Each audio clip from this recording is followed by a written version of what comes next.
بسم اللہ الرحمن الرحیم۔ ابتدائے سحر کے ساتھ میں ہوں قاسم عباس عباسی۔ قرآن سیریز پر ہماری ویڈیوز چل رہی ہیں 30 دن 30 پارے۔ آج پارہ نمبر 26 ہے۔ اللہ رب العالمین نے اس پارہ کے اندر ایمان، جہاد، اخلاق اور قیامت کی یاد دہانی کروائی ہے۔ یہ 4 سے 5 سپارے ایسے ہیں جو لگاتار چل رہے ہیں، اور اس کے اندر اللہ رب العالمین نے ہمیں بار بار قیامت کی یاد دہانی کروائی ہے، اور ہر ایک سپارے کے اندر اللہ رب العالمین نے قیامت کا ذکر لازمی رکھا۔ اس کے ساتھ ساتھ توحید کا ذکر ملتا ہے، مومنین اور کافرین کا انجام ملتا ہے، اس کے ساتھ صلح حدیبیہ ملتی ہے، رسول پاک صلی اللہ علیہ وآلہ وسلم کے صحابہ کا کردار ملتا ہے۔ اگر ہم بات کریں اس سپارہ کے اندر کہ ایمان کیا ہے، رسول پاک صلی اللہ علیہ وآلہ وسلم نے یہ کہا کہ جس طرح ہم کہتے ہیں آمنت باللہ وملائکتہ وکتبہ ورسلہ والیوم الآخر والقدر خیرہ وشرہ من اللہ تعالی والبعث بعد الموت، یہ ایمان ہے۔ ان میں سے ہر ایک چیز پر ایمان لانا، ہر ایک چیز کو تسلیم کرنا، اس کا یہ مطلب ہے کہ ہم ایمان والے ہیں۔ دوسرے نمبر پر جہاد ہے۔ جہاد کیا ہے؟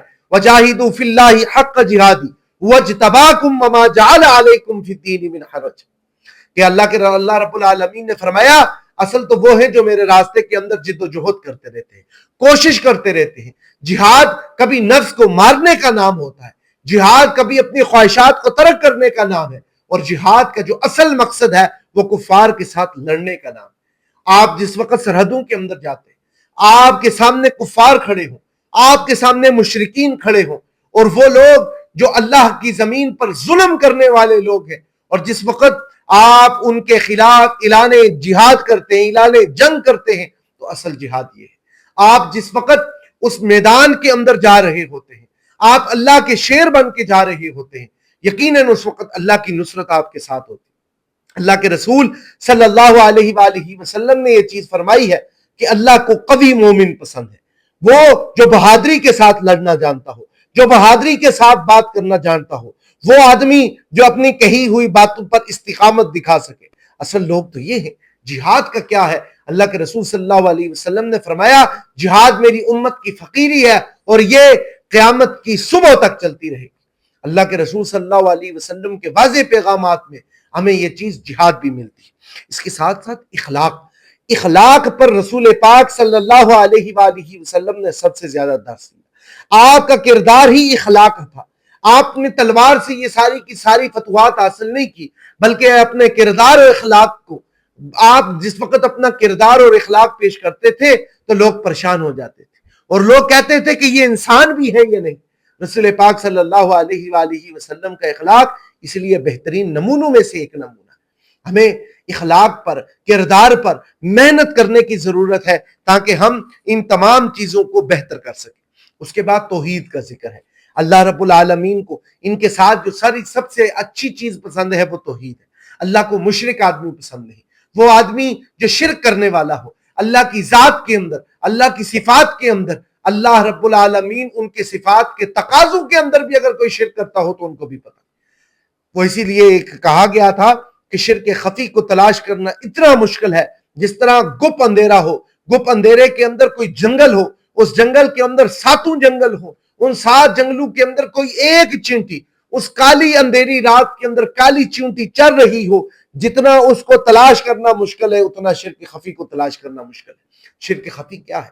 شرک خفی کے بارے میں احکامات کیا ہیں؟ شرک خفی یہ ہے کہ آپ گھر کے اندر 3 سیکنڈ کا 5 سیکنڈ کا سجدہ کرتے ہیں۔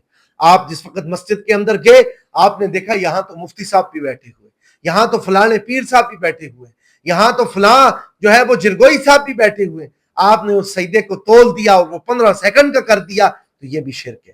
اسے شرک خفی کہا جاتا ہے۔ آپ مال نہیں نکالتے، سخت قسم کے کنجوس آدمی ہیں، لیکن لوگوں کو دکھانے کے لیے کہ میرے پاس بھی پیسہ ہے، لوگ یہ سمجھے بڑا مالدار ہے، اگر آپ نے وہ پیسہ ان لوگوں کو دکھانے کے لیے نکال کر کسی غریب فقیر یتیم مسکین کو دے دیا، اللہ رب العالمین فرماتے ہیں یہ بھی شرک خفی ہے، اور کل اس کا آپ نے انجام اور بدلہ اسی سے لینا ہے کہ جس کے دل میں آپ یہ کیا رہے تھے کہ اسے پتہ لگے کہ میں بھی مالدار ہوں۔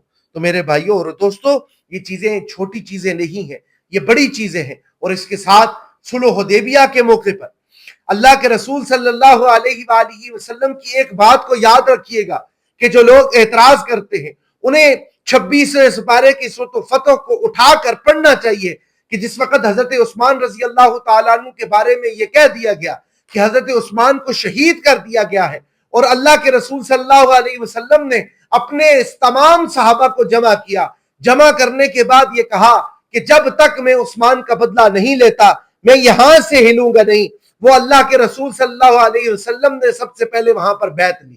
اللہ کے رسول صلی اللہ علیہ وسلم نے اپنا ہاتھ بڑھایا، اللہ کے رسول صلی اللہ علیہ وسلم نے کہا کہ میرے ہاتھ پر بیعت کرو۔ جس وقت صحابہ کرام نے بیعت کی، صحابہ کرام نے جوک در جوک آ کر اللہ کے نبی صلی اللہ علیہ وسلم کے ہاتھ پر یہ کہا تب تک پیچھے نہیں ہٹیں گے جب تک حضرت عثمان کے قاتلوں کا بدلہ نہ لے لے۔ حالانکہ وہ افواہ تھی، وہ جھوٹ تھا۔